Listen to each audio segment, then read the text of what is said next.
আসবেন এবং আপনি কিসের জন্য মোদীকে দেখতে এই হনুমানকেও আমি দেখানোর চেষ্টা করব।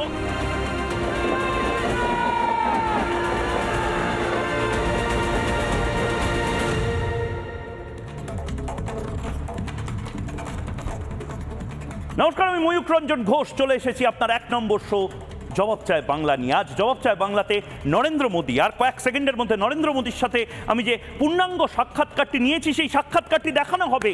কিন্তু তার আগে একটি কথা আপনাকে বলতেই হচ্ছে, এই মুহূর্তে একটি প্রশ্ন আপনাকে করতেই হচ্ছে। BJP, Trinamool, Congress, ISF, CPM, Ram, বাম, হিন্দু, মুসলিম, শিখ, ইসাই সবাই নির্বিশেষে এই মুহূর্তে বাংলার প্রত্যেকটি মানুষের, প্রত্যেকটি ভোটারের কি উচিত এমন একজন সরকারের জন্য ভোট দেওয়া বা সমর্থন করা, এমন একটি সরকারকে যে সরকার কেন্দ্রে আছে এবং সেই সরকারেই যাতে রাজ্যে নিজের সরকার তৈরি করতে পারে, এমন একটি দল যারা কেন্দ্রে আছে তারাই যাতে রাজ্যে নিজের সরকার তৈরি করতে পারে, সেই জায়গাটা কি উচিত এই মুহূর্তে। তার কারণ বাংলাতে আমরা 50 বছর পিছিয়ে রয়েছি এবং এই 50 বছরকে এই ব্যালেন্সটা করা, এই গ্যাপটাকে ফিল করা, অর্থাৎ আমরা এবং মহারাষ্ট্র, গুজরাট, তামিলনাড়ু, উত্তরপ্রদেশ এই সমস্ত রাজ্য একই প্যারিটিতে ছিলাম। একটা সময় পশ্চিমবঙ্গ অনেক ওপরে ছিল। পশ্চিমবঙ্গে অ্যাডভার্টাইজিং ক্যাপিটাল, ট্রেডের capital, business capital, intellectual capital, সিনেমার ক্যাপিটাল, সমস্ত কিছু পশ্চিমবঙ্গকে ঘিরে হতো। কলকাতা শহর, গোটা পৃথিবীর লোক কলকাতা শহরে আসতো, 90-এর দশক অব্দিও আসতো, বড় বড় কোম্পানি কলকাতায় থাকতো। কলকাতা এই জায়গায় ছিল এবং বম্বে, দিল্লি, গুজরাট, আহমেদাবাদ, পুনে, চেন্নাই সমস্ত এই জায়গা ছিল। তারপর হঠাৎ করে এই গ্যাপটা বাড়তে শুরু করলো। মোটামুটি এই গ্যাপটা বাম আমলে এরকম একটা জায়গায় থাকলো এবং তারপর এখন এরকম একটি জায়গায় আছে। এইদিকে হাঁ করে দেখতে হয় চেন্নাই, পুনে, মহারাষ্ট্র, উত্তরপ্রদেশ, গুজরাট, গুজরাটের মধ্যে আবার 5-6টা শহর, আর আমাদের ঠিক এই জায়গাতে আমরা আছি। এই গ্যাপটা কি করে পূরণ করা যায় আমি জিজ্ঞেস করেছিলাম গুজরাটের প্রাক্তন মুখ্যমন্ত্রীকে, যে গুজরাটের প্রাক্তন মুখ্যমন্ত্রী 1 টাকায় এই সিঙ্গুরের ফ্যাক্টরিটা, যেটা তৃণমূল কংগ্রেস এবং তার যারা জোটসঙ্গীরা মিলে মিশে বের করে দিয়েছিল সিঙ্গুর থেকে, এই মানুষটি গুজরাটের প্রাক্তন মুখ্যমন্ত্রী 1 টাকায় সানন্দ বলে একটি জায়গাতে, কিচ্ছু ছিল না, প্রধানমন্ত্রী স্বীকার করলেন আমার সামনে, নুন ছাড়া গুজরাটে কোনো মিনারেলস নেই, সেই সানন্দে ওই 1 টাকা দিয়ে ন্যানোর ফ্যাক্টরিটা নিয়ে গেছিলেন এবং আজ গুজরাট ম্যানুফ্যাকচারিং হাব হিসেবে পরিচিত। আমি প্রধানমন্ত্রী সাহেবকে জিজ্ঞেস করেছিলাম যে আপনি তো সানন্দে আমাদের একটা ফ্যাক্টরি নিয়ে চলে গেছিলেন, রিভার্স ইন্ডাস্ট্রিয়ালাইজেশনটা করাতে পারবেন? যদি আপনাকে ঢেলে ভোট দেওয়া হয়, যদি বাংলার সমস্ত মানুষ নরেন্দ্র মোদীকে ভোট দেয়, হতে পারবে নরেন্দ্র মোদী বাংলার সেই হেড স্যার, যে হেড স্যার আসলে গোটা বাংলাকে ওই গ্যাপটা যেটা আছে সেই গ্যাপটা পূরণ করে আবার মুম্বাই দিল্লির সাথে টক্কর দেওয়ানোর মতন অবস্থায় থাকবে? কি বললেন নরেন্দ্র মোদী, নরেন্দ্র দামোদর দাস মোদী রিপাবলিক বাংলায় কলকাতা থেকে ফেরার আগে শেষ পূর্ণাঙ্গ সাক্ষাৎকার রোড শোতে, ঐতিহাসিক, কোনোবার তিনি রোড শোতে কোনো সাক্ষাৎকার দেননি এবং তার পাশাপাশি বাংলায় প্রথম রোড শো, একমাত্র রিপাবলিক বাংলা সফর সঙ্গী ছিল। কি বললেন প্রধানমন্ত্রী নরেন্দ্র মোদী দেখে নিয়ে এবং তারপর আসুন এটা নিয়ে পুঙ্খানুপুঙ্খ কাটাছেড়া এবং বিতর্ক করি। প্রধানমন্ত্রী নরেন্দ্র মোদী জবাব চায় বাংলায়।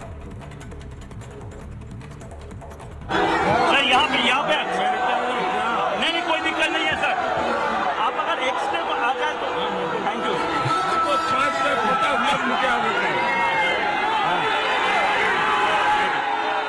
हजारों में लोग यहाँ पे आए हैं, क्या कुछ नहीं हुआ ये प्रोग्राम को बंद करने के लिए?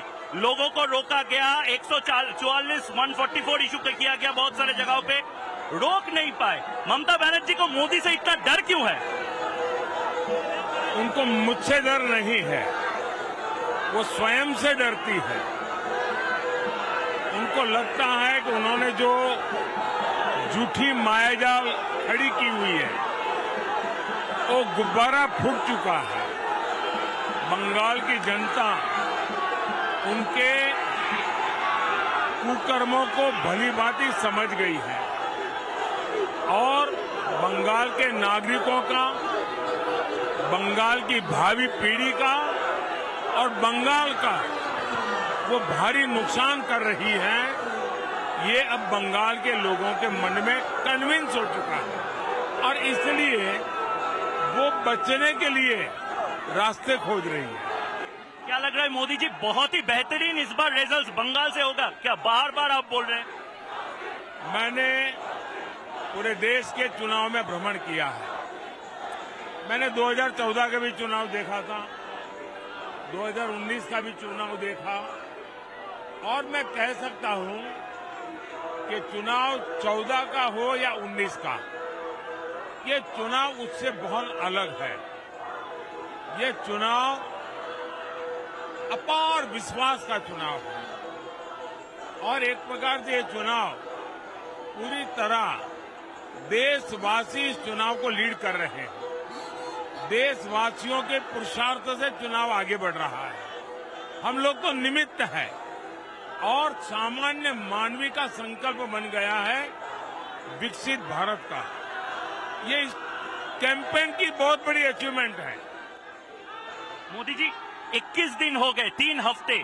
हुमायूं कबीर तृणमूल के जो एमएलए है उसने बोला था हिंदुओं को काट के भागीरथी में बहा देंगे।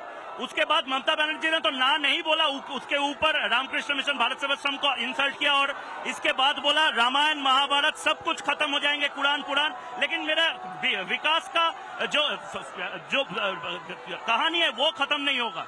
ऐसा क्यों कर रहे ममता जी? देखिए, ममता जी की राजनीति इसी पर निर्भर है। वोट बैंक की राजनीति के लिए, वोट जिहाद के लिए वो लगातार रामनवमी पर प्रतिबंध लगाना, दुर्गा विसर्जन पर प्रतिबंध लगाना, कोई जय श्री राम बोले तो लड़ाई लड़ लेना और वो परंपरा उनकी अपनी पार्टी के हर व्यक्ति में आई है और इसलिए वो सभी हिंदुओं को डुबो देने की, बहा देने की, बोलने की हिम्मत कर रहे हैं।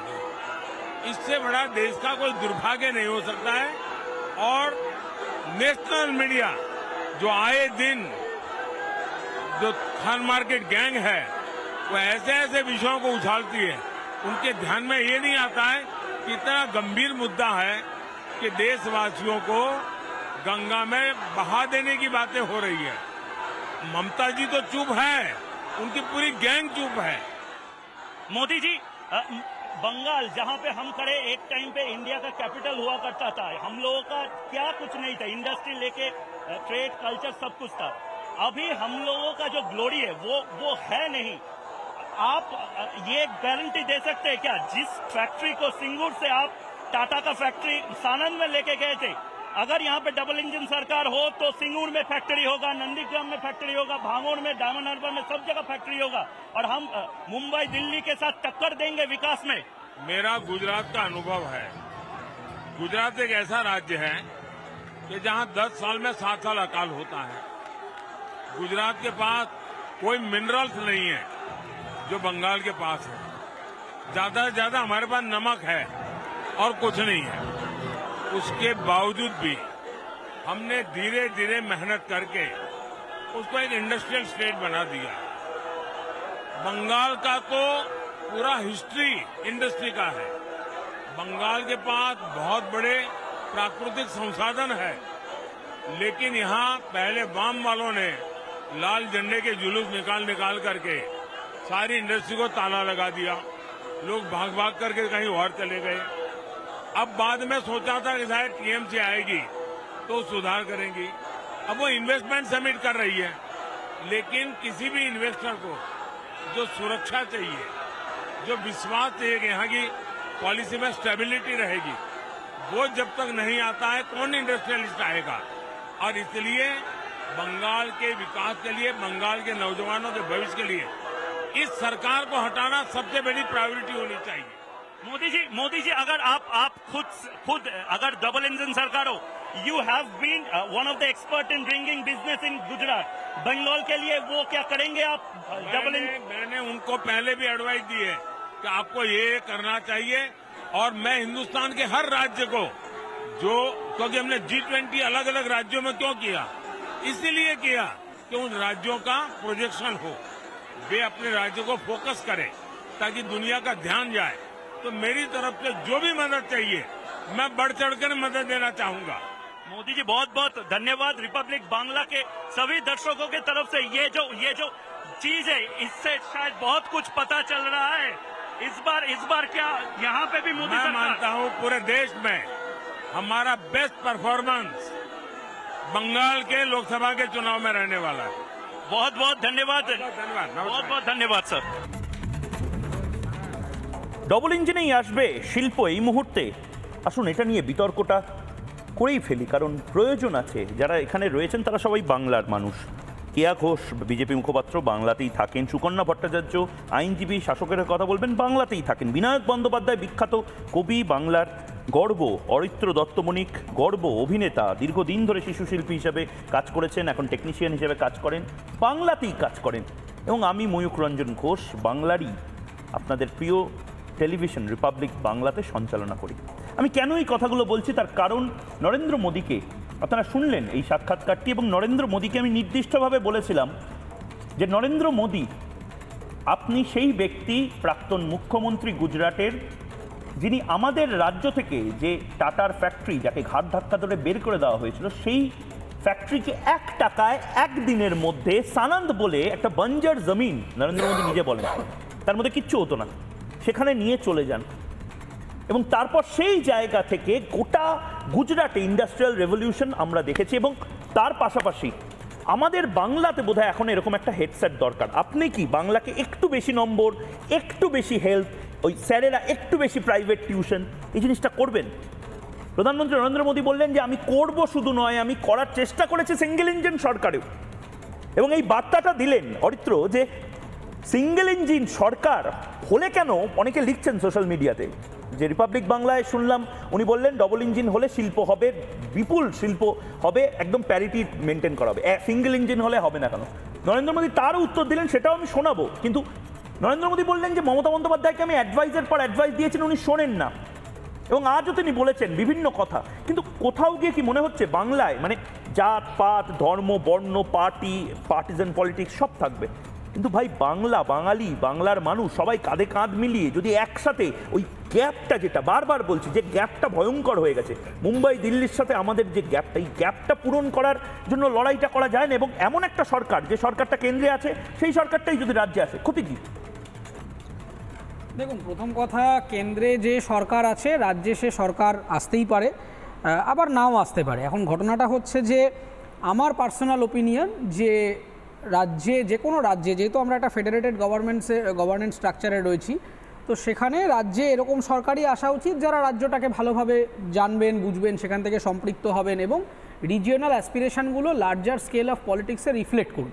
এবার সেটা তৃণমূল হোক বা বিজেপি হোক বা সিপিএম হোক, সেটা ফ্যাক্টর না। কিন্তু এই সিঙ্গেল ইঞ্জিন বা ডবল ইঞ্জিনের মধ্যে যে পার্থক্যটা, যে সমস্যাটা দেখা যাচ্ছে, সেটা হচ্ছে কেন্দ্রীয় সরকার যদি একটা ভিশন সেট করে, রাজ্য সরকারের উচিত সেই ভিশনটা যদি সঠিক হয় এবং তার মধ্যে যদি একটা গ্রোথ থাকে, তাহলে সেটায় সহযোগিতা করা। কিন্তু বিগত কয়েক মাসে বা কয়েক বছরে আমরা দেখতে পাচ্ছি যে রাজ্য সরকার একটা মোটো নিয়েছে যে আমরা অসহযোগিতা করব, আমরা সঠিক অডিট রিপোর্ট দেব না, আমরা যে ফান্ডগুলো আসছে সেগুলো যথাযথ ব্যবহার করব না, আমরা বিভিন্ন যে সরকারি সামিটগুলো আসছে কোথাও বয়কট করব, কোথাও ডিস্টার্ব করব, কোথাও পলিসি যাতে সঠিকভাবে এক্সিকিউট না হয় সেটা করব না, অথবা কেন্দ্রীয় সরকারি প্রকল্প সেগুলোকে রিপ্যাকেজিং করে নিজের ব্র্যান্ডিং দিয়ে চালাবো। এই যে ক্রমাগত অসহযোগিতা যদি হতে থাকে এবং কেন্দ্র রাজ্যের মধ্যে যে সুসম্পর্ক থাকার কথা, সেটা যদি এত দূরত্ব বাড়তে থাকে এবং রাজ্য সরকারের যদি নিজস্ব ইগো স্যাটিসফাই করাটা বেশি প্রায়োরিটি হয়ে যায়, রাদার দেন রাজ্যের গ্রোথ নিয়ে ভাবা, রাজ্যের বৃহত্তর আইডেন্টিটি নিয়ে ভাবা,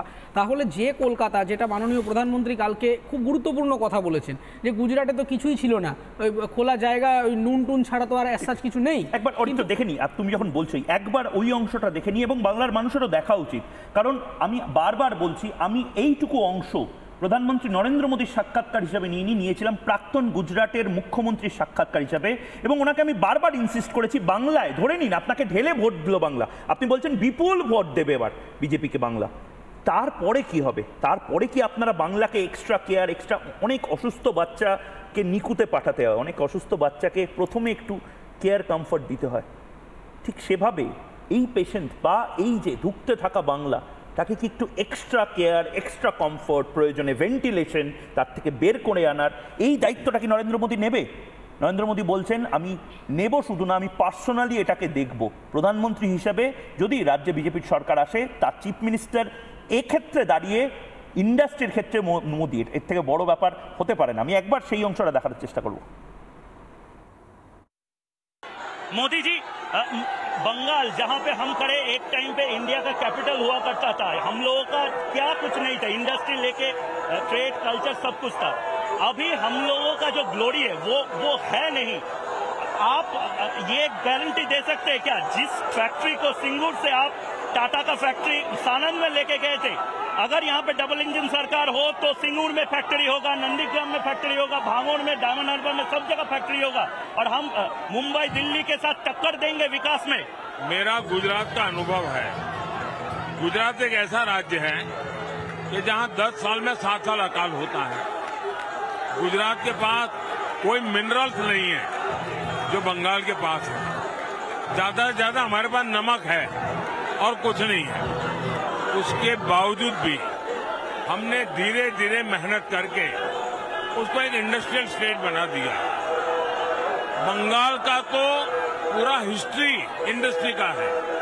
बंगाल के पास बहुत बड़े प्राकृतिक संसाधन है, लेकिन यहाँ पहले वाम वालों ने लाल झंडे के जुलूस निकाल करके सारी इंडस्ट्री को ताला लगा दिया। लोग भाग भाग करके कहीं और चले गए। अब बाद में सोचा था कि शायद टीएमसी आएगी तो सुधार करेंगी। अब वो इन्वेस्टमेंट समिट कर रही है, लेकिन किसी भी इन्वेस्टर को जो सुरक्षा चाहिए, जो विश्वास चाहिए कि यहाँ की पॉलिसी में स्टेबिलिटी रहेगी, वो जब तक नहीं आता है कौन इंडस्ट्रियलिस्ट आएगा। और इसलिए बंगाल के विकास के लिए, बंगाल के नौजवानों के भविष्य के लिए इस सरकार को हटाना सबसे बड़ी प्रायोरिटी होनी चाहिए।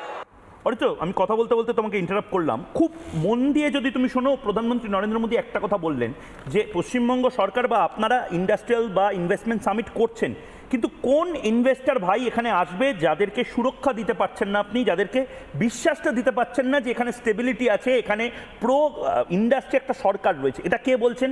আমরা সাধারণত মস্করা করে বলি গুজরাটিরা ব্যবসা ছাড়া কিচ্ছু বোঝেন না। আমরা সাধারণত মস্করা করে বলি নরেন্দ্র মোদীকে নিয়েই ইন্ডি পার্টনাররা বলেন ইনি তো সব কিছু বেচে দেবেন, ইনি এত ব্যবসাদার লোক। আরে যিনি সবচেয়ে ভালো ব্যবসা এবং ইন্ডাস্ট্রিটা বোঝেন তিনি বলছেন আমি এখানে রাজি এই সমস্ত কিছু করতে, কিন্তু ইজ অফ ডুইং বিজনেসটা এই বাংলাতে সবচেয়ে খারাপ জায়গাতে নিয়ে যাচ্ছে এই তোলাবাজির জন্য তৃণমূল। তা এটা কি ভুল না ঠিক? এই জায়গাটা নরেন্দ্র মোদীর কথা কেন তৃণমূল মানছে না ইগোর জন্য?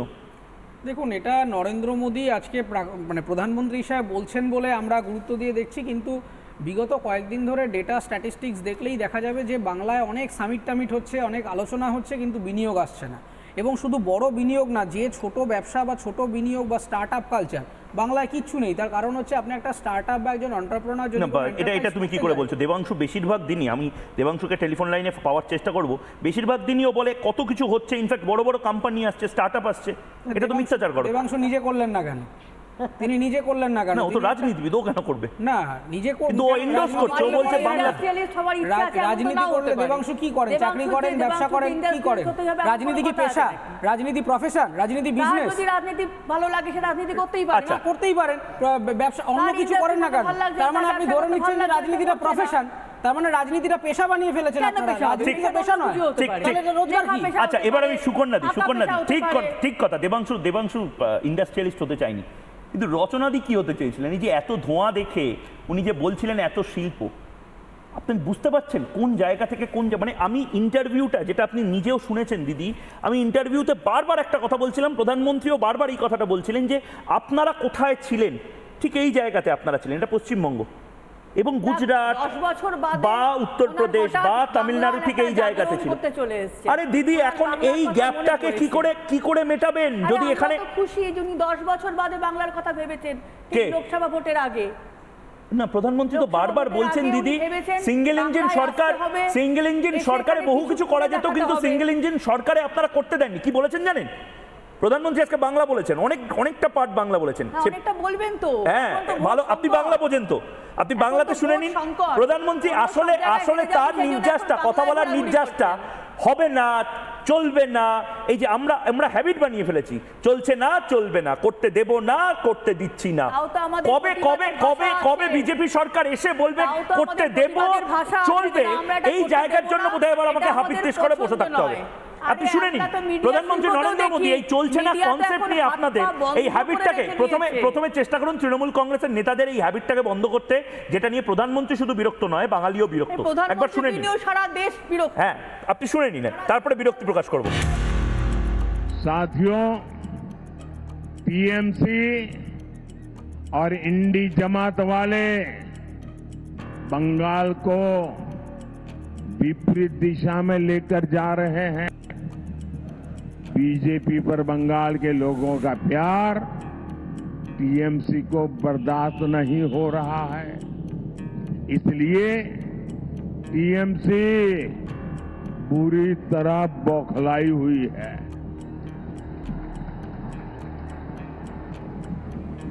क्या क्या बोलते हैं। बंगाल के प्रति नफरत से भरी हुई टीएमसी के पास एक ही हथियार बचा है, एक ही हथियार बचा है, एटा होते देवो ना। विकास के जो काम मोदी करता है, टीएमसी कहती है एटा होते देवो ना। एटा एटा जरा जोर से बोलिए, एटा। हमने महिलाओं की सुरक्षा के लिए हेल्पलाइन बनाई, टीएमसी कहती है एटा एटा होते देवो ना। এই এটা হতে দেব না, এই অ্যাটিটিউডটা তো বিপজ্জনক, এটা প্রবলেমেটিক, এটাকে পরিবর্তন করাটা তো প্রয়োজন। প্রথম কথা, রিপাবলিক বাংলা এবং ময়ূখ তোমাদের দুজনকে আমি আন্তরিক শুভেচ্ছা জানাচ্ছি। একটা বাংলার চ্যানেল হয়ে তোমরা প্রধানমন্ত্রীর ইন্টারভিউ নিয়েছো বলে, এটা আমার কাছে কোথাও একটা গর্বের ব্যাপার। দেখো, আমরা বলছি যে এখানে প্রধানমন্ত্রী বলছেন আমরা এগিয়ে যাব, সামনের দিকে দেখার কথা বলছেন। তৃণমূল বলছে না সামনে এগোতে দেবো না, পিছিয়ে থাকতে হবে, কারণ পিছিয়ে থাকলেই তো মাল করি আছে, পিছিয়ে থাকলেই তো কামাই আছে। আচ্ছা, এই যে ডবল ইঞ্জিন সিঙ্গেল ইঞ্জিনের দরকার নেই, ডাবল ইঞ্জিন এতদিন হয়নি, গত 12-13 বছরে অন্য একটি সরকার চলছে রাজ্যে, বেশ চলুক। কিন্তু যারা বলেন যে আমরা পশ্চিমবঙ্গের উন্নয়ন চাই, উন্নতি চাই, তারা নীতি আয়োগের বৈঠকে যান না কেন? তারা যেখানে কোনো সিদ্ধান্ত হবে সেখানে যান না কেন? G20, আপনার ইন্টারভিউতে আমি দেখেছি ময়ূখ, প্রধানমন্ত্রী বলেছেন যে G20 তো আমি শুধুমাত্র দিল্লি বা বিশেষ বিশেষ জায়গায় নয়, ভারতবর্ষের ছোটোখাটো শহরেও করানো হয়েছে, এমনকি শিলিগুড়িতেও G20 বৈঠক করানো হয়েছে, কারণ যাতে বিভিন্ন ছোটোখাটো যেগুলো আমাদের টাউন আছে, শহর আছে, সেগুলো যাতে আন্তর্জাতিক যে ম্যাপ আছে সেখানে সেগুলোকে হাইলাইট করা হয়। পশ্চিমবঙ্গকে সরকার ফায়দা নিতে পেরেছে? পারেনি।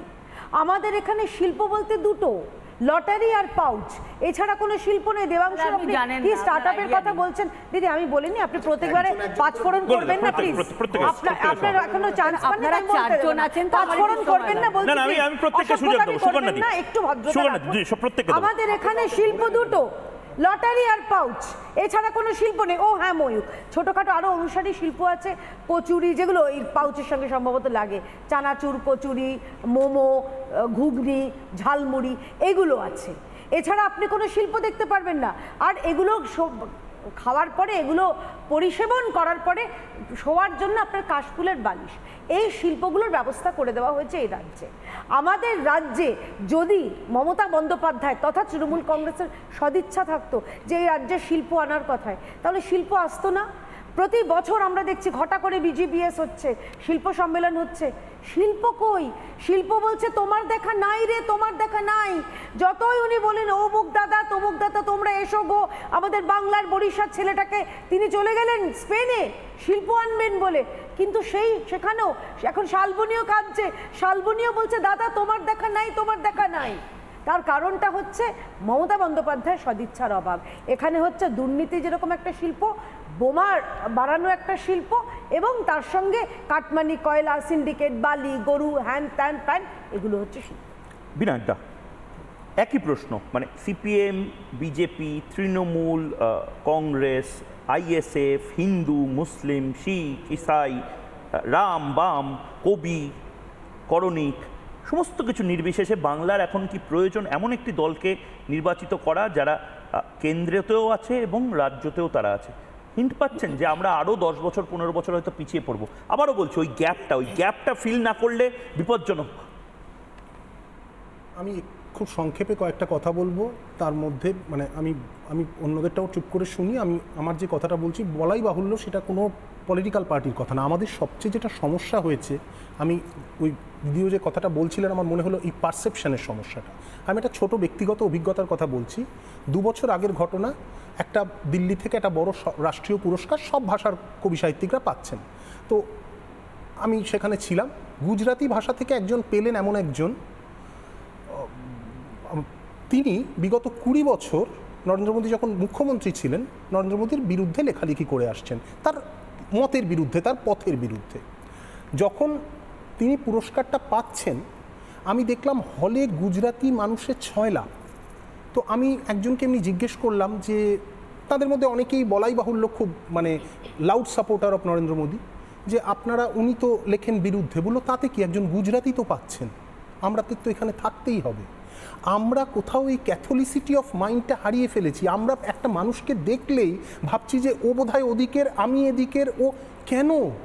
আজকে পশ্চিমবাংলায় যদি 10টা কারখানা হয়, সেই কারখানায় যে ছেলেমেয়েগুলো চাকরি পাবে, তাদের কারো গায়ে স্ট্যাম্প দিয়ে কোনো দলের নাম লেখা নেই।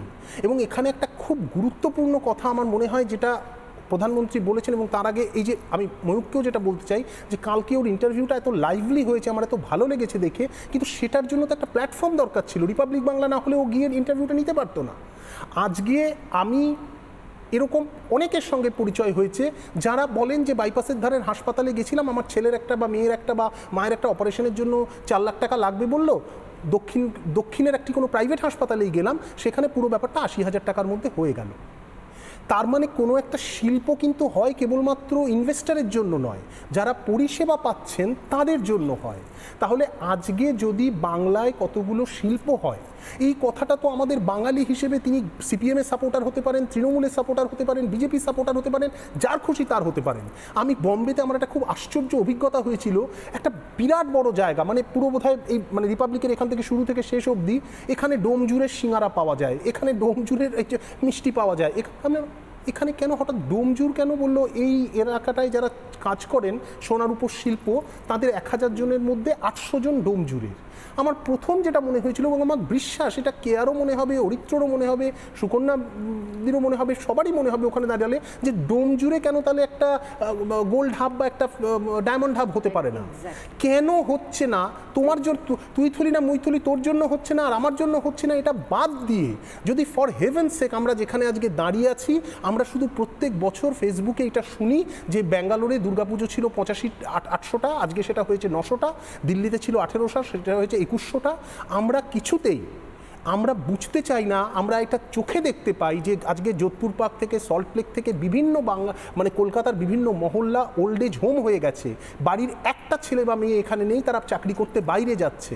তারা যদি চাকরি করতে এখানে থাকবে, কেউ তাদের বলেনি যে চাকরি করার শর্ত হিসেবে কোথাও পার্টিকুলার ভোট দিতে হবে। কিন্তু বাংলায় যদি নতুন কারখানা হয়, বাংলায় যদি কর্মসংস্থান হয়, তাহলে ক্ষতিটা কার হয়? সিঙ্গুর যদি আরেকটা জামশেদপুর হতো, তাহলে আমরা এখানে যারা বসে আছি এবং এখানে আমাদের সামনেও যারা বসে আছেন, ক্ষতিটা কার হতো? আমার এটা খুব জানতে ইচ্ছে। অরিত্র ঠিক এই জায়গাতেই, মানে ক্ষতিটা কার হবে? কারোরই তো হবে না। সুকন্যাদির কাছে আমি যাব, কিন্তু ক্ষতিটা তো ইন্টেনশনালি পলিটিসাইজ করার জন্য। আচ্ছা সুকন্যাদি বলুন, উত্তর দিন। উনি তো গুজরাটের কথা বললেন, চাকরির কথাও বললেন। আমি গুজরাটের কথা বলিনি, আমি সব ওভারঅল বললেন, চাকরির কথা বললেন। মানে কোথাও কি সুকন্যাদি আপনার কি মনে হচ্ছে না বাংলায় তৃণমূল আমলে এই পারসেপশনটা লস্ট হচ্ছে? বলছি তো, পশ্চিমবঙ্গে প্রচুর ক্ষুদ্র কুটির শিল্প আছে, জানি তো, কিন্তু এবং সেগুলো সেই প্রকল্পগুলোর জন্য প্রচুর লোনও দেওয়া হয়। যদি না হয়, সিঙ্গুরে যদি একটা বড় কারখানা হতো, আমার যদি সবসময় ইচ্ছে থাকে আমি একটা জায়গায় সরকারি চাকরি পাবো, আমি একটা জায়গায় সরকারি চাকরি পাবো, আপনি কি সব জায়গায় বলতে পারবেন? বা আমি একটা চ্যানেলে যাব, আমাকে একটা চ্যানেলে গিয়েই বসতে হবে, সেখানকার জার্নালিস্টই হতে হবে, বা আমি একটা টিভি চ্যানেল খুলবো। সাদা খাতা দিয়ে সরকারি চাকরি তো আমাদের যখন দেশ স্বাধীন হচ্ছে, আপনারাই কিন্তু বলেছেন, যখন আপনারা কথা বলবেন তখন আমাদের কোনো কথা বলা না। গ্রুপ করছেন, এটা এখানে প্রত্যেকটা একজন ইন্ডিভিজুয়াল, আপনি আমাকে কোনো গ্রুপে ধরবেন না। আমি যখন বলছি তখন তো আপনিও শুরু করে ফেলছেন। না না, আমি বলিনি। আপনি আমাকে বললেন গুজরাটের কথা, আমি গুজরাট বলিনি, আমি বলেছি দক্ষিণ ভারত। আমার পয়েন্টটা খুব সিম্পল, আমি বলছি, আমি সরলীকরণ করে দিয়ে বলছি যে সেন্টারে যে দলটা আছে সেই যদি রাজ্যে আসে অনেক বেশি স্মুথ হয়ে যাবে। আইআইটি আসবে, এইমস আসবে, বিভিন্ন ফ্যাক্টরি আসবে, প্রকল্প আসবে, কারণ তৃণমূল করতে দিচ্ছে না এগুলো। একটা শিল্প। আচ্ছা শিল্প বাদ রাখুন, আপনি আমাকে বলুন এইমস কতগুলো আমাদের রাজ্যে আছে, আইআইটি কতগুলো আমাদের রাজ্যে আছে, একটা খড়গপুর আইআইটি বাদে, কেন থাকবে না? এইমস কেন হবে না? কেন উত্তরবঙ্গে রায়গঞ্জে হওয়ার কথা ছিল। উত্তরবঙ্গকে বঞ্চিত করেছেন মমতা বন্দ্যোপাধ্যায়। আচ্ছা এইটা না হয় চুরির অভিযোগ আছে। শুভেন্দু অধিকারী মমতা বন্দ্যোপাধ্যায়ের ক্যাবিনেটের একজন মন্ত্রী ছিলেন, দীর্ঘদিন ক্যাবিনেট মন্ত্রী ছিলেন। শুভেন্দু অধিকারী ঠিক কি বলছেন একবার শুনুন। ইন্ডাস্ট্রি নিয়ে আপনাদের ভিশনটা কি ছিল শুনুন। সিপিএম সিটুর নামে তালা লাগিয়েছে, আর মমতা ব্যানার্জি ডিনামাইট দিয়ে সিঙ্গুরের কারখানা উড়িয়েছে। আর মমতা ব্যানার্জির যে ল্যান্ড পলিসি, আমি ওনার সঙ্গে ছিলাম, আমি বারে বারে বলেছি প্রাইভেট ইনভেস্টাররা ল্যান্ড পলিসি এইটা হলে কোনোদিন আসতে পারে না। শুধু তাই নয়, মমতা ব্যানার্জি এয়ারপোর্ট করার জন্য ভাঙড়ের ফাঁকা জমি চেয়েছিল ভারত সরকার, ফাঁকা জমি, ঘরবাড়ি নয়, সে জমি পর্যন্ত দেয়নি। ভারত সরকার টাকা দিত। রেলের ফ্রেট করিডোরের ডানকুনি জলন্ধর জমি দেয়নি, বাগডোগরা এয়ারপোর্ট এক্সপেনশনের জমি দেয়নি, উত্তরবঙ্গে এইমস করার জমি দেয়নি, সুন্দরবনে এইমস করার জমি দেয়নি। মোদিজির স্বপ্ন সুন্দরবনে একটা এইমসের মতো হসপিটাল করবে, তা আমরা করে দেখাবো। আমাদের আনতে হবে জনগণকে, ডবল ইঞ্জিনকে আনতে হবে। অরিত্র, এইগুলো যদি না হয় তাহলে কি করে শিল্প আসবে? ছোট করে দেখুন, প্রথম কথা, ল্যান্ড রিফর্ম নিয়ে এত কথা হচ্ছে, আজ অবধি বললেই বলে সিপিএমের ল্যান্ড অ্যাকুইজিশন ভুল ছিল, এইসব খালি তো ইতিহাস ঘাটা ছাড়ার কোনো কাজ নেই এদের। ঘটনা হচ্ছে নিজেরা 12-13 বছর সরকার চালাচ্ছে, একটা প্রপার প্রয়োজনীয় ল্যান্ড রিফর্ম টেবিল করতে পারেনি আজ অবধি লেজিসলেটিভ অ্যাসেম্বলিতে। যাই হোক, অথচ তাদের কাছে কিন্তু ক্ষমতা দেওয়া আছে, বললেই কেন্দ্রীয় সরকার, সুপ্রিম কোর্ট, পার্লামেন্ট অনেক কিছু বলে দেয়, কিন্তু জানে না যে বারবার পার্লামেন্টের পক্ষ থেকে বলে দেওয়া আছে যে স্টেট যদি মনে করে তার মতো সে তার ল্যান্ড রিফর্ম পলিসি আনতে পারে। নেক্সট হচ্ছে, আমি জাস্ট এই ওদের বাজেটটা আমি খুলে দেখছিলাম যে ক্যাপিটাল এক্সপেন্ডিচার উত্তরপ্রদেশ, যেখানে তার অলমোস্ট টোটাল রোজগারের মানে 5% প্লাস ক্যাপিটাল এক্সপেন্ডিচারে খরচ করছে, সেখানে আমাদের পশ্চিমবঙ্গ খরচ করছে 1.9% অ্যাপ্রক্সিমেটলি। তার মানে এদের মধ্যে ক্যাপিটাল এক্সপেন্ডিচারটা কি, সেটা হচ্ছে যে স্থায়ী ইনফ্রাস্ট্রাকচার, ব্রিজ, রাস্তাঘাট। একটা জায়গায় লজিস্টিক্স যদি ঠিক না হয়, আপনার শিল্প হবে কি করে? শুধু জমি দিয়ে দিলাম আর কারখানা একটা উঁচু বাড়ি তৈরি হয়ে গেল তা তো হবে না। ক্যাপিটাল এক্সপেন্ডিচার কমছে, ফিসকাল ডেফিসিট বাড়ছে, রাজ্যের লোনের বোঝা ক্রমাগত বাড়ছে, সেইখানে রাজ্যের রোজগার সীমিত হয়ে যাচ্ছে। তার কারণ রোজগার বাড়ানোর কোনো ইচ্ছা বা ইন্ডাস্ট্রি করতে গেলে সবার আগে যেটা দরকার সেটা হচ্ছে ইন্ডাস্ট্রিয়াল মাইন্ডসেট। সেই মাইন্ডসেটটাই গভর্নমেন্ট। এখান থেকে মুক্তি কি করে? আমি একবার বাংলার মানুষ প্রায় 48,000 মানুষ এই মুহূর্তে যারা প্রশ্নের উত্তর দিয়েছেন, মোদি পারবেন বাংলাকে 1 নম্বরে আনতে।